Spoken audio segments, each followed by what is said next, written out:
Hello everybody, this is Age of StarCraft once again being a video commentary for my YouTube channel, and I am very excited today to bring you game number 6 between Dimaga and HuK. HuK here spawning on the top side of Lost Temple, top right side, 1 o'clock, 12 o'clock position, and Dimaga spawning here at the 3 o'clock position as the Blue Zerg. And I actually took a break between last game and this one, quite a break actually, for like an hour or so, and I took that time to do a little bit of research on what was going on in these games. So it turns out that this is a game by Gosu-Gamers, as you can see they're spectating here, and they do a weekly tournament. They call it the King of the Hill. That'd be kind of funny, King of the Hill. Looks like Dimaga over here is gonna spawn. Excuse me, gonna spot HuK. Is he gonna reveal himself? Yes, he is. He's gonna reveal himself. So look at that. HuK immediately turns back his probe as he sees that Overlord. One good thing a Zerg player could do is, if you saw the Overlord had vision of the Nexus before the Nexus had vision of the Overlord, so you can just turn around your Overlord, and that way the Protoss player doesn't know where you are, and that would be the last position HuK would have scouted. So it could have been too late to do anything by that time, like harass over here, or do an early pull or anything like that. But because they're close positions, you know, Dimaga's probably not going to go for the... Oh, yes, he is. Never mind. He's going to try to sneak this drone over here, and HuK finally learning his lesson. If you see the other games, he was able to get away with this, but it doesn't look like this is going to be the time. And I'm going to have to talk about the other stuff a little bit later, because this game's already starting to get in gear, and his pro being so annoying right now, taking a couple of hits, but it doesn't matter because the shields regenerate, and Dimaga trying to do a little bit of a Kansas City shuffle over here, like, I'm going, not I'm going, I'm going, not I'm going, no, I'm going, not I'm going, and... Wow, I guess GosuGamers have been lagging all games because HuK just been calling them out every single time. And look at HuK's control. Oh my goodness, just barely taken one hit on that pro. This whole time it's just been going back and forth there. And if you look at the production tab over here, what is coming down, the gateway's coming down, looks like it's even a little bit later. HuK here is so annoying. Dimaga's gonna be raging right now because look at this, 400 minerals. Oh man, and HuK finally gives up. I wonder what happened here. He probably just wanted to make sure that there are not a stream of Zerglings coming down here, but nope. This spawning pool just barely finished. And now probably going to go for a 2-gate aggression. No, he's not, but he's going to go and make a Zealot, at least one Zealot.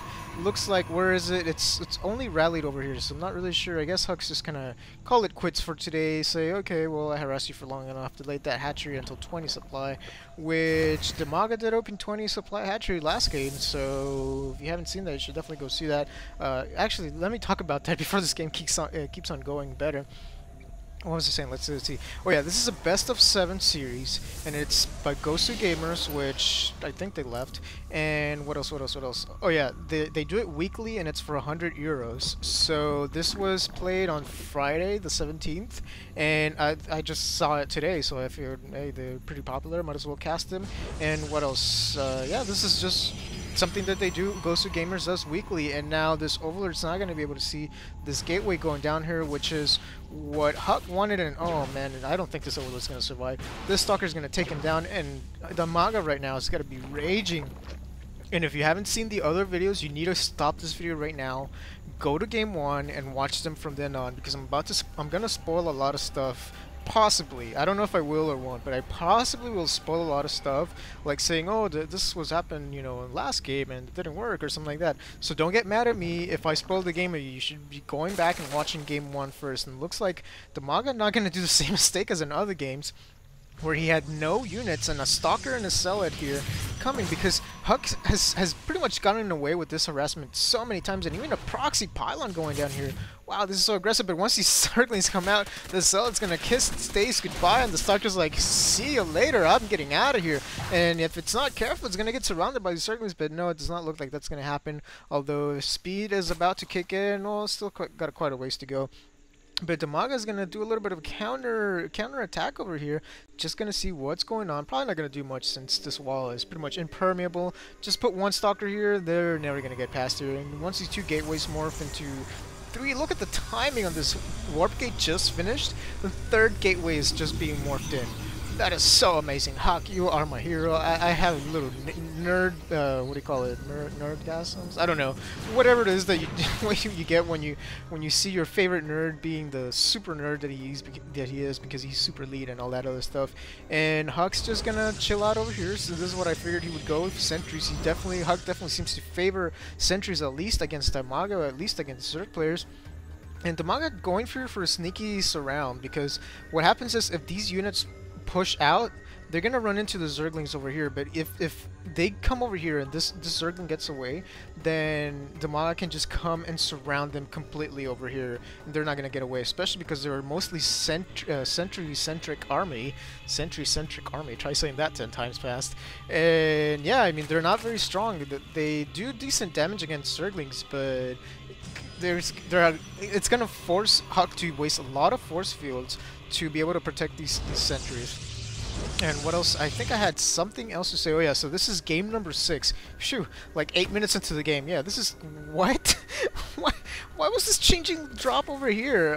Probably a shift click. When you press shift, sometimes this happens, like you click somewhere and it doesn't quite work out right how you expected it. And this pylon is dangerously close to being spotted. I mean... I would almost think it would be better position to put it over here, but HuK's HuK, man, I shouldn't doubt him at all. This is what I'm saying. Look at this. These units are going to go over here, and Dimaga knows exactly what the composition is now, because he had the Zilnala Tower and he saw the units coming down. And he has this wall of spine crawlers that's going to pretty much deny any 4-gate aggression, which is not really what HuK is going for here. He's actually gone for the fast expand into 5-gate. Oh, well, it's not fast expand. He went into expansion into 5-gate, excuse me. And give me 1 second here. Oh boy. I just ate it. Oh man, I feel so full even though I didn't really eat that much. But hopefully that won't be an interference anymore. Let me take a little bit of water break actually, because my voice is still shot from this super exciting games. And wow, look at this, a changeling here. Spotting the whole army. That's kind of... I guess that's why that changeling was there. That's kind of clever and genuine. And oh man. Dimaga responds by immediately putting down more crawlers, because these might fall. I'm not gonna lie, this is a lot of forces, and if HuK really just pushes himself in there, there's a big possibility that he's gonna be able to bust down this. But that queen getting a little bit zealous over there, getting trapped in the force field, not being able to get protected by those supply crawlers. And HuK's just gonna go over here. Oh my goodness, does he know this expansion is here? No, he does not. He has his Gosu senses. I haven't even taken my water break, but he has his Gosu senses tingling, and he's gonna see it right now. He's just waiting for it to finish. He doesn't want to show the fact that he has units, but no, why? He's pushing in right now. Okay, I need to take a water break right now. And the hatchery actually does not go down. It was cancelled by Dimaga. Good timing there, but I mean, it's kind of messing with Dimaga's build, because now he has all these spine crawlers and nothing else to show for it. I mean, he was definitely waiting to invest into that hatchery, and oh boy, this is so dangerous. Where did that spire go down? We're in the Nidus worker network? A spire. Where is that spire? Oh, here it is. It's being hidden by the... Wow! Look at this. Look at how hard it was for a spectator to spot this. Imagine if you, for some reason, were able to scan this. You would never know this is here unless you looked away and then, you know, it was just grayed out or whatever. The overlord wouldn't show and the spire would. But this is so clever, so ingenious. I can't believe in so many Mutalisks in the air. HuK really better have something to respond to this right now, because he has a bunch of stalkers, but does he have blink? No, he doesn't have a council, he doesn't have anything. Mutalisks can just go back and forth here between the natural and the expansion. They can just go back and forth all day long, and I can see now why Dimaga was trying to get that third expansion so he can produce Mutalisks back to back, and it looks like a Nidus worm popped out somewhere. Wow, this is... I can't tell you how genius this... I mean, it's not genius, it's just such a basic thing, but the timing and the execution by Dimaga of this expansion over here with the Nidus network is beautiful. Look at this. He has his main entrance blocked off. He's got vision of any armies that might be coming up. And on top of that, he lost that one expansion that he wanted over here at the 6 o'clock position, 7 o'clock position, whatever to call it. These all is going to get die over here and possibly going to spot this pylon. There you go. And I wonder if the Creep Tumor had vision of that. Doesn't look like it. And look at that, even going for the expansion again.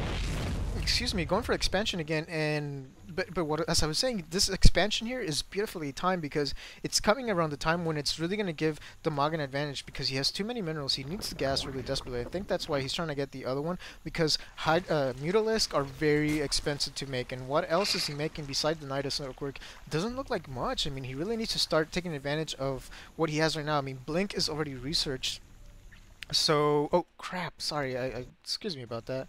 Let me fast forward again. There we go. Wow, almost feel like I should cast this game again, but it's already almost halfway through, so I should just kind of stick to it.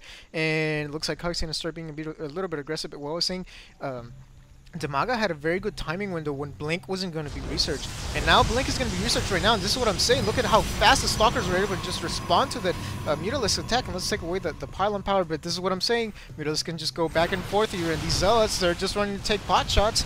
Not really sure why. I mean, they're kind of protecting the probes, yeah, but HuK really needs to run these probes away from here right now. And blinking, not the best blink right there.